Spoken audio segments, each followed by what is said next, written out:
জি আপা, আমি একটা কোশ্চেনটা আবার রিপিট করতে চাই জি, যে যেমন হচ্ছে জামাত ইসলাম হিন্দু প্রার্থী দিয়েছে, জি।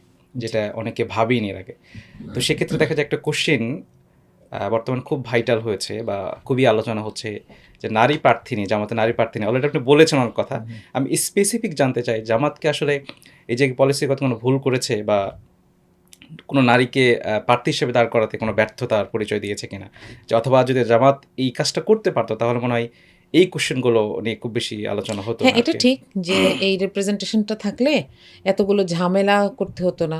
আমি যেমন ধরেন আমি ব্যক্তিগতভাবে ক্লান্ত এটার জবাব দিতে, দিতে। হ্যাঁ? তো এই ঝামেলাটা করতে হতো না। তবে আগামী দিনগুলোতে এই সিনারিওটা পাল্টে যাবে। আমি আপনাকে এতটুকু বলতে পারি। এবং শেষে তার একটা বিষয় যে জামাতের নারী আ কর্মীদের উপরে প্রায়, যেটা বললাম, প্রায় ৭২ টি জায়গায় তাদেরকে হামলা করা হয়েছে। তো সেক্ষেত্রে আসলে জামাত যে নারীদেরকে কাজে লাগাচ্ছেন বা এটা যদি বলি যে নির্বাচন প্রচারণায় তাদেরকে মাঠে ছেড়ে দিয়েছেন, তাদের নিরাপত্তা নিশ্চিত করার দায়িত্ব কি জামাতের ছিল কিনা? জি, এটা ঠিক।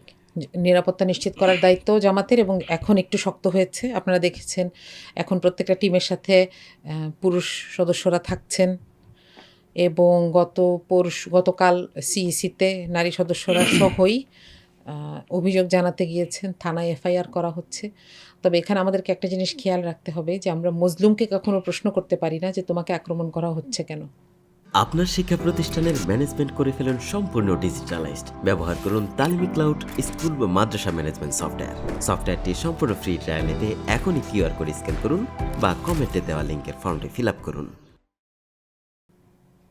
আমাকে তাকে প্রশ্ন করার উচিত যে আক্রমণ করছেন কেন? যেই দলটা নির্বাচনের আগেই বিরোধী পক্ষকে এইভাবে হ্যারাস করছে মুখের কথায়। আপনি জানেন মোশাররফ ঠাকুর নামে একজন বলেছেন অ্যা যে নারী যারা মুখ-টুখ ঢেকে রাখে তারা খারাপ পেশার নারী। আরেকজন বলেছেন যে আরেকজন মহিলা বলেছেন, তিনি আগে সংসদে ছিলেন পাপিয়া। তিনি বলেছেন যে নারীকে যদি দেখেন আপনার বাসায় আসে 911 এ খবর দেন, ধরায় দেন। আরেকজন পুরুষ মানুষ বলেছেন, "আপনার ঘরে আসলে তাদের কাপড় খুলে রেখে দেন।" তো এই কথাগুলা যারা বলছে আমার মনে হয় এই প্রশ্নটা যতবার জামাতকে করা হচ্ছে যে, "আপনাদের মহিলাদেরকে কেন ছেড়ে দিয়েছেন, বের করেছেন, কাজে লাগাচ্ছেন?" কিন্তু ততবার যে এই অত্যাচারগুলা করছে তাদেরকে প্রশ্ন করা হচ্ছে না। যার কারণে আমরা যখন অপরাধটাকে অপোনেন্ট মনে না করি, একটা দলকেই বারবার আক্রমণ করতে থাকি, তখন এই অপরাধী যারা তারা আশকারা পায় এবং এটা বাড়ছে এজন্য। এবং তাই না? এটার যে ব্যর্থতা, এটা আসলে কার উপর পড়ে? এটা কি সরকারের উপর পড়ে, না আসলে জি। যেই দলের কর্মীরা এ করছে? এই মুহূর্তে এটার ব্যর্থতার দায় নিতে হবে নির্বাচন কমিশনারকে। কারণ এই মুহূর্তে আইনশৃঙ্খলা পরিস্থিতি রক্ষার দায়িত্ব নির্বাচন কমিশনের। সাথে, সাথে সরকার তো আছেই এবং আমি এখানে একটা আম বড় দায়িত্ব দিব বা বড় দায় দিব মিডিয়াকে। মিডিয়া দীর্ঘ সময় ধরে দেখায় নাই। মিডিয়া দীর্ঘ সময় ধরে কাভারেজ দেয় নাই। আপনি দেখেন এই যে নারীদেরকে অত্যাচার করা হচ্ছে, এটার প্রতিবাদে বিক্ষোভ হলো, বিবৃতি হলো, এগুলো যত না হাইলাইট হচ্ছে, ওই দেখবেন শহীদ মিনারে ২ জন গিয়ে নাচানাচি করুক, তাদেরকে বেশি হাইলাইট করা হচ্ছে। হ্যাঁ? তো এই যে মিডিয়ার একটা সন্ত্রাস আমি বলব, এটা একটা নীরব সন্ত্রাস। এটাই কিন্তু আমাদের চোখে একজনকে অপরাধী বানায় যে আসলে অপরাধী না। আর যে আসলে অপরাধী তাকে ছাড় দিতে থাকে। তো এই দায়টা মিডিয়াকেও নিতে হবে। না, অনেক জায়গায় হামলা হয়েছে। আপনি বলছেন এটা সরকারের দায় বা মিডিয়ার জি। এখানে তাদের সম্পূর্ণ দায়িত্ব তারা পালন করে নাই। তো হুম। সেক্ষেত্রে কোনো পদক্ষেপ কি সরকারের পক্ষ থেকে আপনারা পেয়েছেন বা কোনো? এখন পর্যন্ত না। কারণ প্রত্যেকটার পরে অভিযোগ করা হয়েছে।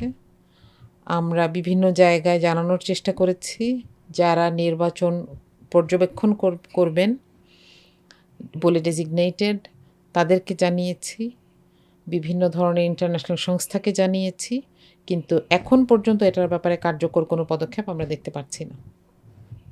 তাহলে ভবিষ্যতে কাজ করার জন্য নারীদের জন্য এটা আসলে কতটুকু আ পরিবেশ বান্ধব হবে বলে মনে করছেন এই অবস্থার মধ্য দিয়ে? সামনে নির্বাচন। জি। তো এর মধ্যে নারীরা কাজ করবে, স্বাভাবিক এটাই। তো সেক্ষেত্রে তাদের নিরাপত্তার ব্যাপারে কি ভাবছেন আপনারা আসলে? না, এটা আসলে খুবই আশঙ্কার বিষয় এবং কিছু, কিছু জায়গায় ওরা সফলও হয়েছে বলা যায়। কারণ আপনি জানেন ৩১শে জানুয়ারি একটা বড় সমাবেশ হওয়ার কথা ছিল যেটাকে স্থগিত করা হয়েছে। কারণ তার ১ দিন আগে শেরপুর 3 আসনের যিনি জেলার দায়িত্বে আছেন তাকে হত্যা করা হয়েছে। এবং মজার ব্যাপার হচ্ছে এটা শুধু এলাকার রাজনীতি না। এই ঘটনাটা ঘটার পরে আপনি দেখবেন সোশ্যাল মিডিয়ায় বলেন, বিভিন্ন মিডিয়ায় প্রোগ্রামে বারবার এই হত্যার ঘটনাটাকে জাস্টিফাই করা হচ্ছে যে উনি গেছে কেন ওখানে, এই জন্যই তো মেরে ফেলেছে। একটা মানুষের রাজনৈতিক অধিকার, তার নাগরিক অধিকার, যে সে নিরাপদে চলাফেরা করতে পারবে এবং কোনো জায়গায় রেস্ট্রিকশন না থাকলে সেই জায়গায় সে যেতে পারবে। তিনি একটা মিছিল নিয়ে যাচ্ছিলেন, তাকে তো কোনোভাবে তাকে দায় দেয় না, আপনি মরে গিয়েছেন এটার জন্য আপনি দায়ী, তাই না? তো তাহলে এই যে জাস্টিফিকেশন দেয়া হচ্ছে, তা তো কিছুটা সফলও হয়েছে, তাই না? আমাদেরকে একটা বড় প্রোগ্রাম ক্যান্সেল করতে হয়েছে। তো অবস্থা যদি আরও খারাপ হয়, হয়তো কিছু কার্যক্রম শিথিল হবে, আমাদেরকে অন্যভাবে কাজ করতে হবে, এটা বাস্তবতা। জি জি আপা, 5ই আগস্টের পরে আপনি হচ্ছে অনেক জায়গায় কথা বলছেন, অনেক প্রোগ্রামে যাচ্ছেন, টেলিভিশনে কথা বলেছেন। সেক্ষেত্রে আপনি ব্যক্তিগতভাবে কোনো বাধার সম্মুখীন হয়েছেন কিনা, বা আসলে সেটা কি ব্যক্তিগত ধরনের? আচ্ছা, যেটা হচ্ছে কি যে একটা মানুষের চিন্তাভাবনা যেখানেই থাকুক, তার রাজনৈতিক চিন্তাভাবনাকে মানুষ যখন জানে তখন অপোনেন্ট তাকে অপোজ করবে, এটা স্বাভাবিক। গণতন্ত্রে এটা স্বাভাবিক যে পক্ষ বিপক্ষ থাকবে। কিন্তু আপনাকে যদি আমি এখন আমার সোশ্যাল মিডিয়ার ইনবক্স দেখাই এবং আমার যাদেরকে ব্লক করতে হয়েছে এ পর্যন্ত সেটা দেখাই, যে এখানে ভয়াবহ একটা পরিস্থিতি।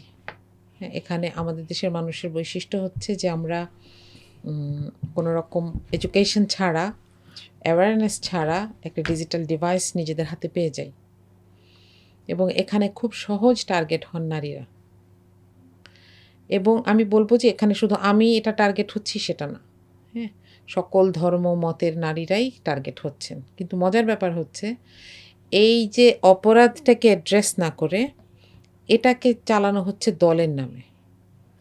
বিএনপি দেখবেন বা একটা বড় অংশ মানুষ সারাক্ষণ বলছে এই সবগুলো হচ্ছে জামাতের। আবার আমি যখন নিজে ফেস করি আমি দেখি যে জামাতের মানুষ হলে তো ভাই আর যাই হোক আমাকে বকা দিত না, আমাকে অকথ্য ভাষায় গালিগালাজ করতো না। তো ওই যে আমরা সমস্যাটাকে টার্গেট করি নাই, আমরা দলকে টার্গেট করেছি। তো আমরা আসলে এটার সমাধানে এখনও আসতে পারছি না। হ্যাঁ, তো এটা তো নেগেটিভ জিনিস। আর একটা পজিটিভ জিনিস হচ্ছে আমি বলতে চাই, সেটা হচ্ছে যে বাংলাদেশের মহিলারা আসলে মহিলাদের মুখ থেকে কথা শুনতে পছন্দ করেন।